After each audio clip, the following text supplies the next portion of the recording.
There are a lot of ways to measure financial progress, from watching the growth of your net worth over the years to comparing your passive income with your ongoing expenses, and many others besides. But measuring accumulated wealth and/or your income situation aren't the only metrics that may be of interest to individual investors. One thing that's also interesting to look at is how much you're making out of what you have earned. In other words, how efficient you're being with your money. And you can certainly get an idea of that from looking at things like your net worth or your income statements, but it isn't the only way, and it probably isn't the best way. Today, I'm going to be going over a simple metric that, while not perfect, does a better job of helping you to understand how well you've done financially with what you have than a simple net worth figure ever could on its own. Let's talk about the lifetime wealth ratio. But before we get going, be sure to like this video if you haven't already, as it really does help out the channel a lot, and subscribe with notifications on for more money-related videos like this one every single week. And if you want to further support this channel, you can check out some of the links I've left in the description below, which includes a link to my Patreon page. This is the best way to show your support for this channel, and in addition to that, you can also get early access to new videos and exclusive content such as spreadsheets based off the ideas we discuss in these videos. The spreadsheets will allow you to play with your own numbers and see how big of a difference some of the ideas we discuss can make for your own personal financial situation. A few years ago, I went over 3 common definitions for measuring wealth, which is often used as a barometer for financial progress for obvious reasons. They were wealth as measured by your total net worth, wealth as measured by the length of your financial runway, and the wealth trinity as discussed in MJ DeMarco's book, The Millionaire Fastlane. Measuring financial progress by an individual's net worth over time needs no explanation. You're just tracking the amount of financial capital that someone has accumulated over the years. Pretty simple stuff. Measuring financial progress by the length of one's financial runway is essentially a more financially independence-focused variation of the net worth approach. What you're essentially trying to figure out is how many days, weeks, months, or years you could maintain your lifestyle based on the amount of financial capital you have available to you. This could be considered an improvement over the net worth approach because it actually takes lifestyle into account, and as a result of that added context, you can get a little bit of a better idea of your current financial position. For example, you could make the argument that someone with a net worth of $500,000 who wants to maintain a lifestyle of $50,000 a year living in Minnesota has made more financial progress than someone with a $700,000 net worth who lives on $100,000 a year in New York City, because the Minnesotan is closer to reaching financial independence than the New Yorker, despite having that lower net worth. Now, not everyone would necessarily agree with those arguments, as the New Yorker's higher net worth would still be more valuable if they decided to alter their lifestyle in a way that would make their lifestyle more affordable, potentially by moving somewhere more affordable after they retire. But you could still make the argument.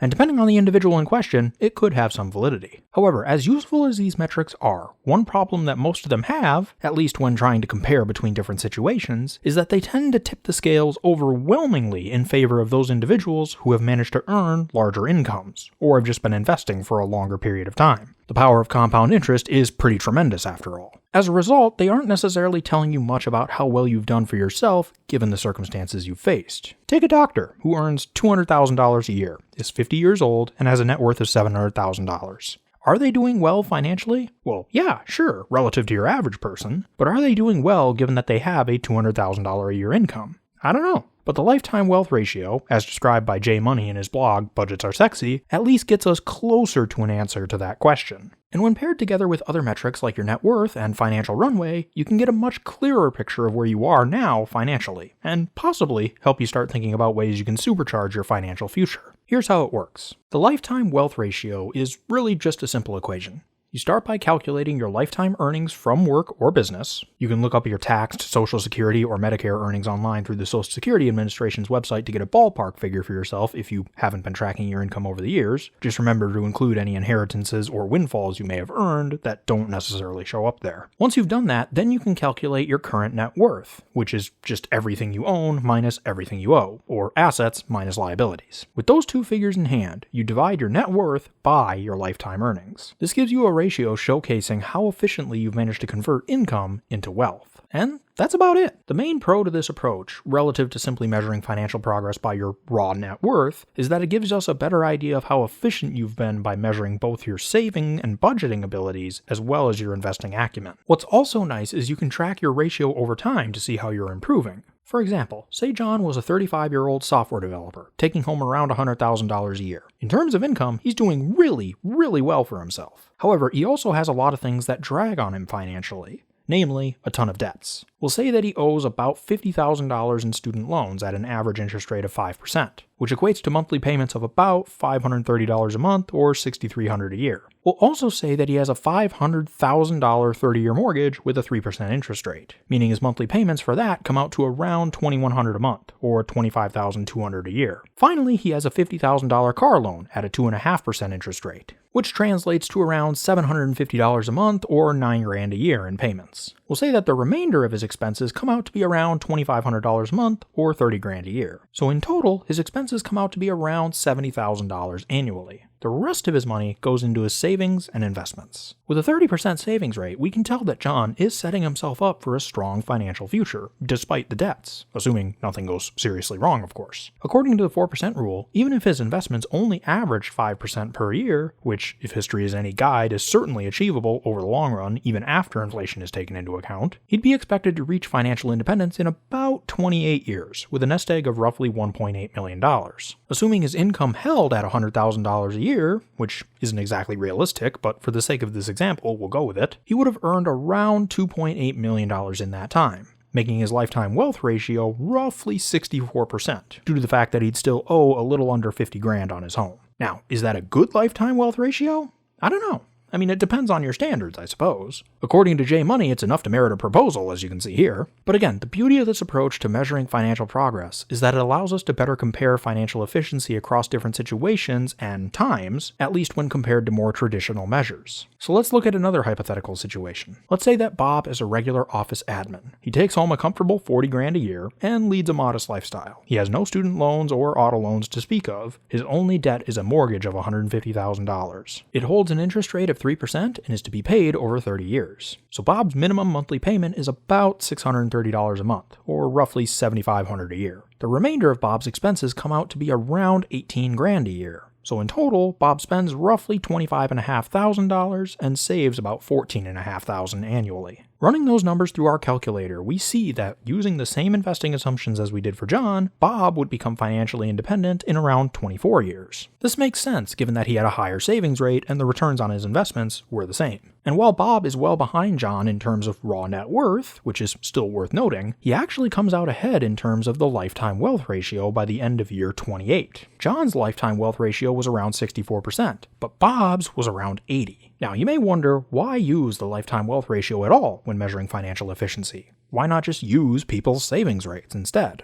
Well, there are a couple of reasons. First, the rates of return on investment are not always going to be the same from one person to another, like they were in our two simplified examples. And that's something that could lead to substantial differences in how much people can make out of what they have, especially over longer periods of time. Second, savings rates often change over time, either due to circumstance, i.e. you lose your job or experience some unexpected expense, or choice, say cutting back on savings after achieving a major financial goal like buying a home or reaching financial independence. This makes it a little more difficult to use your savings rate as a measure of financial efficiency and progress in a vacuum, even if it is a very worthwhile thing to track. And third, because some people use different saving and investment approaches, which can make a difference on their financial outcomes as well, for better or for worse. For instance, say that John earned $100,000 a year, like before, but had a savings rate of just 10% during normal times. However, in the years following a market nosedive, John significantly tightens his financial belt in order to invest as much money as he possibly can when the markets are on sale. We'll say that his savings rate jumps to about 50% in those years. Here's how the numbers would change. I've assumed that the ROI for the new scenario was the same as it was the year before for those years that aren't shown in the chart. So from years 5 to 9, the returns held steady at 6%.